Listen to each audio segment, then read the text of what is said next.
ఇక మనోళ్ళేమో కేసీఆర్ గారేమో దూరదృష్టితోని తెలంగాణ రేపు హైదరాబాద్ దగ్గర ఉంటది, పారిశ్రామిక అవసరాలు ఉంటాయి, హైదరాబాద్ పెరుగుతుంది, రేపు త్రాగునీరు అవసరమని ఒక 50 టీఎంసీల రిజర్వాయర్ కట్టాడు. నిజానికి నేను ఆ జిల్లా మంత్రిని, నేను 1-2 సార్లు మాట్లాడినా, సార్ ల్యాండ్ ఎక్విజిషన్ బాగా ఇబ్బంది అవుతుంది, రైతులతో ప్రెజర్ వస్తుందంటే వారు ఒక మాట అన్నారు, హరీష్ కొద్దిమంది కుటుంబాలు నష్టపోతాయేమో, ఇప్పుడు కొద్దిగా కష్టమైతేనేమో, కానీ రేపటి లక్షల వేల కుటుంబాలు బతుకుతాయి, రేపటి తెలంగాణకు ఇది జీవధార అవుతుంది, మళ్ళా కట్టలేము, కష్టమైనా సరే రేపు మనం రాజకీయాలు శాశ్వతం కాదు, ప్రజలు శాశ్వతం, నీళ్లు శాశ్వతం, ఇది హైదరాబాద్ దగ్గరగా ఉంది, 50 టీఎంసీ రిజర్వాయర్ కట్టాలని చెప్పి పట్టుబట్టి ఆయన గారు ఆ రిజర్వాయర్ కట్టించారు. ఇలా అదే వరమైంది కదా.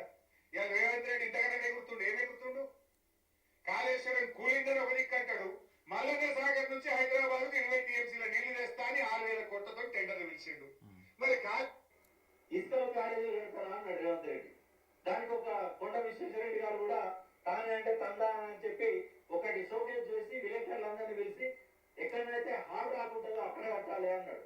కానీ తెలియదు దాదాపు వాళ్ళకి ఏం తెలుస్తుంది, బ్యారేజీలు ఇసుకలనే కడతారు. అట్లుంటుంది లెక్క.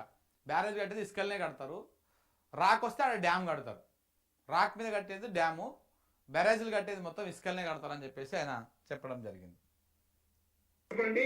ఈ కోపం వస్తుంది, సలసలగా అవుతుంది. ఎవరైతే కాళేశ్వరం కూలేశ్వరం అన్న బాగా ఉన్నారో వాళ్ళకి బుద్ధి చెప్పాలని చెప్తున్నారు. అంటే వాస్తవాలు తెలిసిన తర్వాత ఎప్పుడైనా కొంత ఆవేదన వస్తుంది, ఆ బాధ ఉంటుంది, రైట్. ఇక ఇప్పుడు ఒకసారి ఈ 2 పుస్తకాల గురించి నేను చెప్తాను మిత్రులారా. ఫస్ట్ సాగునీటి రంగంలో, ఇది సాగునీటి రంగంలో తెలంగాణ 10 ఏళ్ల ప్రస్థానం. సాగునీటి రంగంలో తెలంగాణ 10 ఏళ్ల ప్రస్థానం నిజంగా కూడా 120 పేజీల 130 పేజీల బుక్ ఇది.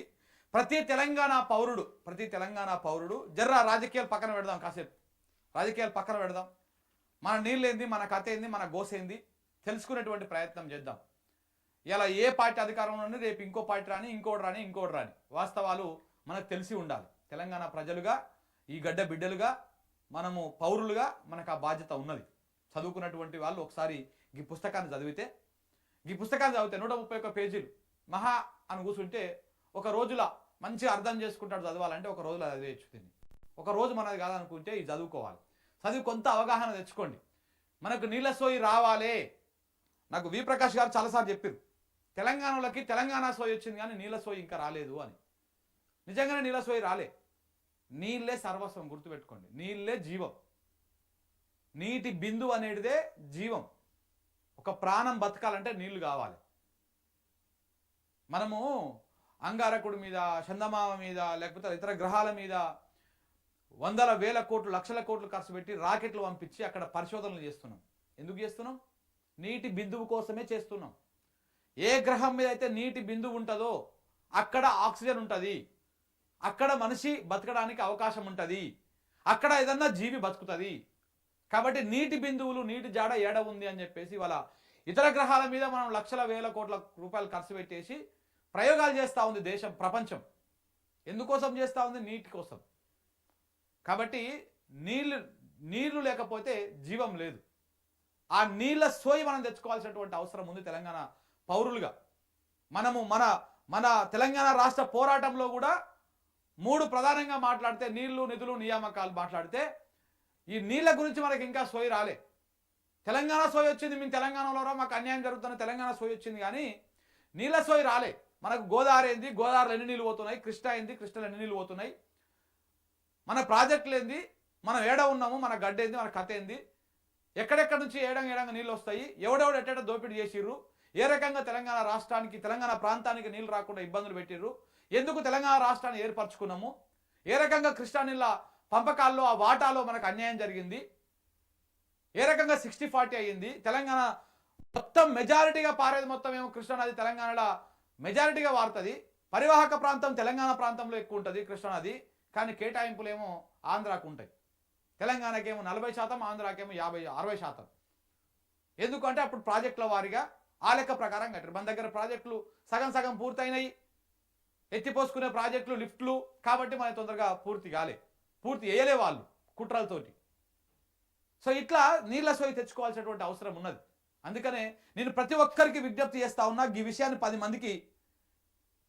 మందికి తెలియజేయండి. ఈ పుస్తకాన్ని చదవండి. ఫస్ట్ ఇగో తెలంగాణ సాగునీటి రంగంలో తెలంగాణ 10 ఏళ్ల ప్రస్థానం. నేను చెప్తున్నా కదా, రాజకీయాలు పక్కన పెట్టాలి. ఇప్పుడు మనం వాస్తవాలే తెలుసుకోవాలి. అన్ని పుస్తకాలు చదవండి, ఈ పుస్తకం కూడా చదవండి. ఇందులో ఏమేమి ఉన్నాయో ఒకసారి నేను మీకు వివరించేటువంటి ప్రయత్నం చేస్తా. ఇగో ఈ బుక్ లోపల ఏమున్నది, విలీనానికి పూర్వం సాగునీటి రంగం ఎట్లా ఉన్నది, ఎప్పుడు విలీనానికి, హైదరాబాద్ స్టేటు ఏపీ, అప్పుడు ఆంధ్ర రాష్ట్రం, ఈ రెండు కలిపి ఆంధ్రప్రదేశ్గా విలీనమైనది. అప్పుడు మన నీటిపారుదల రంగం మన ప్రాజెక్టులు ఏంటివి, ఎట్లా ఉన్నది, ఏం కథ, అదొకటి. దాని తర్వాత తెలంగాణలో సాగునీటి రంగం అభివృద్ధి, ప్రభుత్వ ప్రణాళికలు, ఇది ఏంటిది అని చెప్పేసి ఇది ఈ పుస్తకంలో ఉన్నది.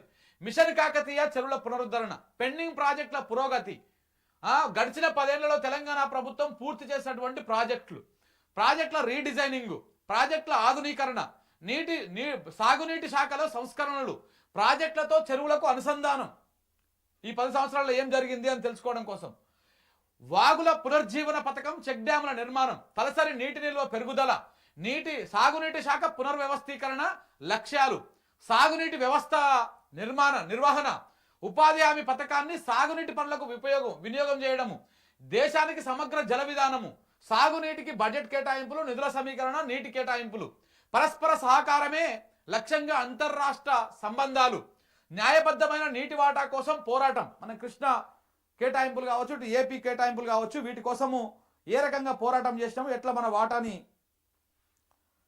వాటాని మనము తెచ్చుకునేటువంటి ప్రయత్నం చేస్తున్నాం. ఇక సాగునీటి శాఖలో నూతన టెక్నాలజీ వినియోగము, 9 ఏళ్లలో సాగునీటి ప్రగతి సూచికలు, ఉపసంహారము, ఇట్లా తెలంగాణ ప్రాజెక్టుల వివరాలు, ఎక్కడెక్కడ ఏ ప్రాజెక్టు ఉన్నాయి, ఏ నది కింద, ఏ రివర్ కింద ఏ ప్రాజెక్టులు ఉన్నాయి ఆ వివరాలు, నియోజకవర్గాల వారీగా ఆయకట్టు వివరాలు, ప్రాజెక్టుల కొత్త పేర్లు, సంప్రదించినటువంటి గ్రంథాలు, రచయిత పరిచయం అని చెప్పేసి ఇట్లా మొత్తము 131 పేజీల పుస్తకం ఇది.